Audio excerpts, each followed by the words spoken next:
removal of the Sierra Madre that the Philippines grounded against Second Thomas Shoal in 1999, and the response to Dr. Wu Shiqun about the recent maritime legislation passed by the Philippines. I believe it was in September 2024. Yeah, thank you. Before I do that, could I also have a couple of additional points? First, of the arbitral award. It's clear that the arbitral award of 2016 is legally binding. It's part of international law, and our only hope is that one day China can abide by the arbitral ruling. It would certainly ease tensions. On the issue of the Ayungin, we call it Ayungin Shoal in the Philippines. It's Second Thomas Shoal. There was never any promise to take out the ship.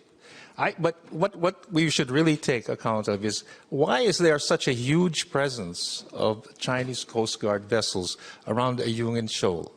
I mean, that's the question.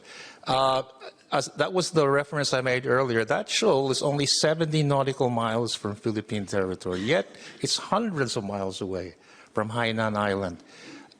Why are there so many Chinese Coast Guard ships there? Is it their territory?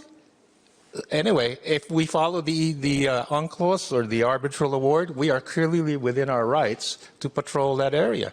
But we don't pose any threat. We're merely in that area exercising our rights.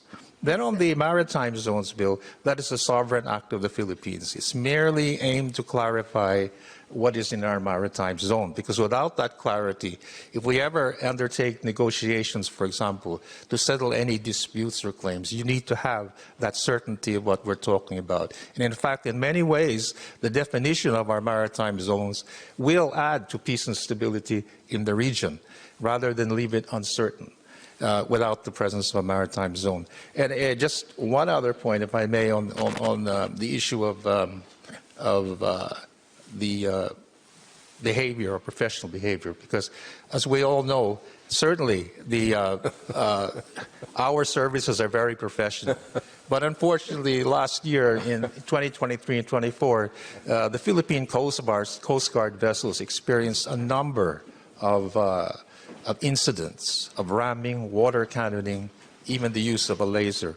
Our desire was that perhaps we could behave professionally. If there are any differences, we could use the standard ways of informing other vessels, perhaps if we feel they're not in the right place here or there. We use the mechanisms provided for by the IMO and not resort to water cannoning or ramming. And I think it's very important that by using these kind of tactics, we only raise tensions. There are other ways that we can reduce tensions, but these are not the way to do it.